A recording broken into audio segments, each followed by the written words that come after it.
Here's Bradley's 24-hour forecast.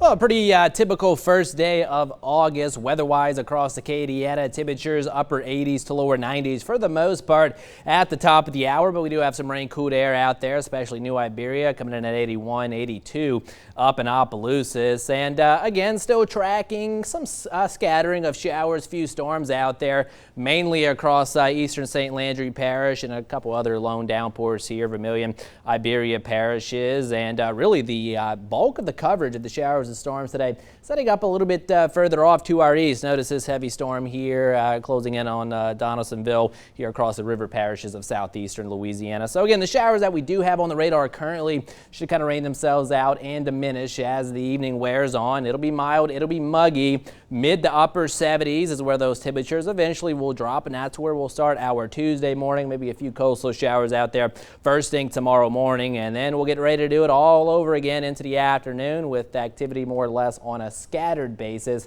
We'll hold rain chances at around 40 to 50%. So again, not everyone necessarily getting wet like today, but we will have downpours lurking around. Temperatures eventually dropping through the 80s and into the 70s, bottoming out mid 70s first thing tomorrow morning, and then again upper 80s to lower 90s tomorrow afternoon, with the rain chances peaking at around 40 to 50%. Looks like rain chances will be enhanced even a little bit further as we head into the middle and latter parts of the week. We'll talk a little bit more about that, some rainfall totals, plus the very latest out of the tropics coming up. Well, the rain is still falling tonight in Kentucky as the death toll climbs to 35 from devastating flooding. It's expected to rise as dozens remain missing tonight. ABC's Alexis Christoforous has more. As parts of Kentucky assess the damage from last week's historic storms, Governor Beshear warning residents to brace for more flooding. Still in the emergency response mode, still doing search and rescue. Weather today may complicate that, but there is severe storm potential today in all of the impacted areas. Among the dead, 4 siblings aged 2 to 8 years old. The force of the current ripping the children from their parents' grip. Loved ones of the missing organizing search parties, including William Cook, who's looking for his brother-in-law. They want closure. You know, they know about what it is, but they just want closure. The National Guard rescuing at least 1,000 people by air and boat this weekend alone. While on the ground, trained dogs pick up on even the smallest scent in hard-to-reach areas. There's human scent in the water because others have drowned and been pushed through the water. There's human scent over everything that was in a home. Governor Beshear estimating hundreds of millions of dollars in damage, with homes and businesses washed away, hundreds now living in shelters. This is what we do in Kentucky. We take care of one another. The areas of eastern Kentucky where much of the flooding occurred is hilly and mountainous, making it more difficult for rescue crews to do their job.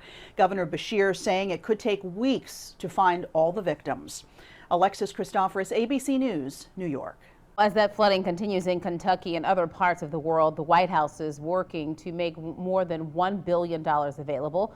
The money will be used to help address flooding and extreme heat they say is caused by climate change. Vice President Kamala Harris was in Miami announcing this grant program.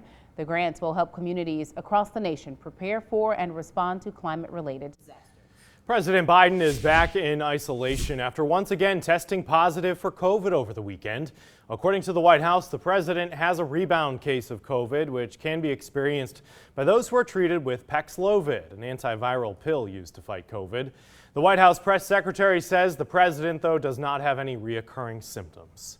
Legislation banning semi-automatic guns is now headed to the Senate after passing in the House. The high-powered firearms are widely blamed as the weapon of choice in the most devastating mass shootings. A previous ban here in the U.S. lasted from 1994 until 2004. The bill, though, will likely stall in the Senate. A Texas man who was convicted of bringing a gun to the U.S. Capitol on January 6th and threatening House Speaker Nancy Pelosi is going to prison. A federal judge in Washington, D.C. sentenced Guy Rafidi to more than 7 years in prison. That's the longest insurrection-related sentence to date by 2 years. Now, he was a recruiter for the right-wing militia known as the Three Percenters, and his first Capitol rioter to go to trial rather than taking a plea agreement. He was also found guilty in March of 5 felonies, including transporting, carrying a firearm on Capitol grounds, and interfering with Capitol Police. The committee investigating the January 6th riots at the Capitol will share some of the evidence with the Justice Department. The committee announced it will share 20 interview transcripts with the DOJ for its own investigation. It's not known which of the transcripts will be shared. The DEER follows a statement by Attorney General Merrick Garland to hold anyone accountable, no matter their position, if they broke the law. NOAA is out with satellite images showing smoke from the deadly wildfire in California. The McKinney fire has already destroyed more than 55,000 acres, and in Arizona, storms have dumped several inches of rain, and widespread flooding has prompted several water rescues there. Here's ABC's Morgan Norwood. Swallowing more than 55,000 acres, the massive McKinney fire is roaring across California's hillsides and gaining ground every minute. Oh my God, I can feel the flames from here!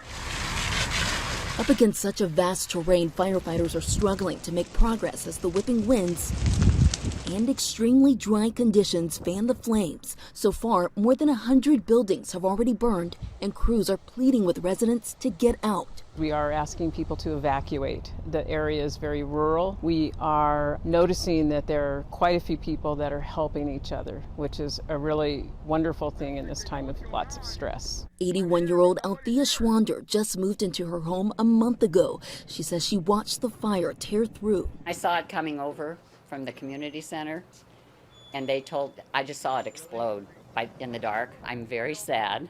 My house is gone, all my furniture, all my clothes, shoes, coats, boots, everything's gone. So not good. Meanwhile, in SoCal, don't go down Highway 38, it's closed. Torrential rains triggering this mudslide east of San Bernardino, stranding drivers and closing Highway 38. The mass of mud and scorched vegetation covering the road after flowing down a hillside scorched in the El Dorado fire back in 2020. Come on, give me your other hand! This body camera footage showing the frantic moments when police rescued a woman who was trapped inside her car by rising floodwaters in Apache Junction. First responders were able to save her, but sadly weren't able to find her dog, who was also inside the car. And as for that massive McKinney fire, a red flag warning remains in effect, with firefighters concerned about the ongoing threat of dry lightning. I'm Morgan Norwood, ABC News, Los Angeles. And still ahead on Acadiana's News Channel at 5, KATC Media Days continue. Tonight we're live in Lafayette Parish. And weather-wise, it stays hot, stays humid, no shocker there, but scattered downpours remaining in the mix just about each and every day. We'll talk the details coming up after the break. From the KATC Weather Lab, here's Bradley's forecast. Welcome back. All right, let's get right into the drone shot.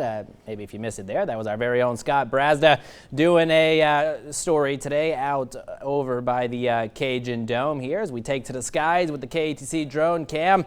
And again, partly to even mostly cloudy in spots, even some rain here off in the distance earlier this afternoon. And that's kind of how it went for the first day of August. It was hot. It was humid out there for sure, and scattered showers and storms. Not everyone necessarily getting wet, but nonetheless, they were certainly out there for sure. So here's what we're tracking. Kind of have a couple upper level, smaller disturbances that are trying to push in from the east to the west, and as that interacts with a good amount of low level moisture in place at the surface, that's helping to enhance our rain chances. Now today, greatest coverage of showers and storms actually setting up more so off into southeastern Louisiana. That'll probably be the case tomorrow as well. But then as we head into the middle and latter parts of the week, we'll start to see even more upper level energy kind of moving closer westward into our region, and that should help to enhance our rain chances even a little bit further. Now as we dial it in, the Power Doppler 3, again still tracking some scattered showers and storms across the area, but again you can see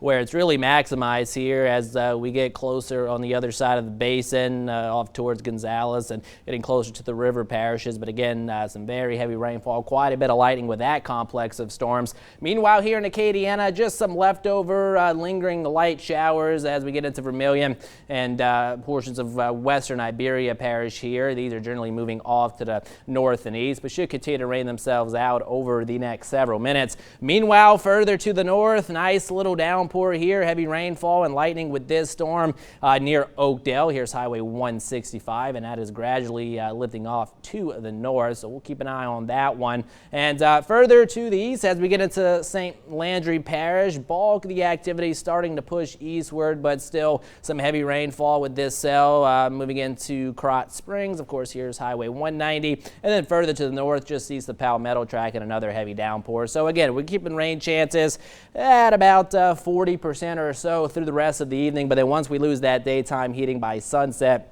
bulk of the activity is going to start to come to an end. Mild and muggy conditions tonight, mid to upper 70s. That's where we'll start today. Tomorrow, a couple isolated showers possible, and then turning to more scattered in nature as we head into the afternoon. So again, like today, rain chances at around 40 to 50%. Not everyone gets wet, but if you get underneath a thunderstorm, be on the lookout for some brief heavy rainfall and some lightning as well. But again, it looks like best coverage setting up more so towards southeastern Louisiana tomorrow, and then here we go into Wednesday. We'll quiet down tomorrow night, mid to upper 70s first thing Wednesday morning, and then notice probably a slightly better coverage of showers and storms here in Acadiana as that upper level wind pulse slides a little bit further to the west throughout the day on Wednesday. So we'll bump rain chances up to around 60%. And that's pretty much where they're going to remain for the remainder of the week. And the pattern could even stay unsettled as we head into the upcoming weekend as well. As far as rainfall amounts, this is the European model, so it's a long-range model, not a short-range model, but nonetheless, it kind of gives a broad overview of what we could see through the next week or so, showing anywhere from 1 upwards to 3 inches of rainfall in spots. But of course, we can get those numbers in any one particular thunderstorm during the summertime. So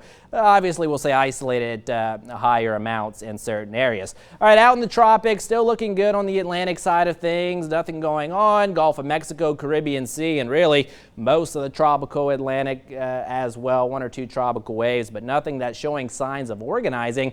And in fact, we're not expecting any new developments at least through the next 5 days. So certainly some good news there. Of course, the peak of the hurricane season a little bit later on into this month, and then as we head into September. Mild and muggy tonight, mid to upper 70s. That's where we'll start today. Tomorrow, right back up, upper 80s to lower 90s tomorrow afternoon, and then mid to upper 70s first thing Wednesday morning. And then with any luck, with a little bit more clouds and storm activity Wednesday afternoon, we may see temperatures holding in the 80s. Normal high temperature this time of year sits at 92. So 75, the projected low tonight. Again, a few evening showers and storms out there for some of you, but those will continue to diminish as the evening wears on. Skies will fair out a little bit later on tonight. Hot, humid, and partly cloudy tomorrow. 91 or so the projected high into the afternoon with a scattering of showers and storms. Your rain chances at around 40 to 50%, but again, not everyone necessarily getting wet. And then here we go, Wednesday through Friday, your rain chances at 60%, 50% or so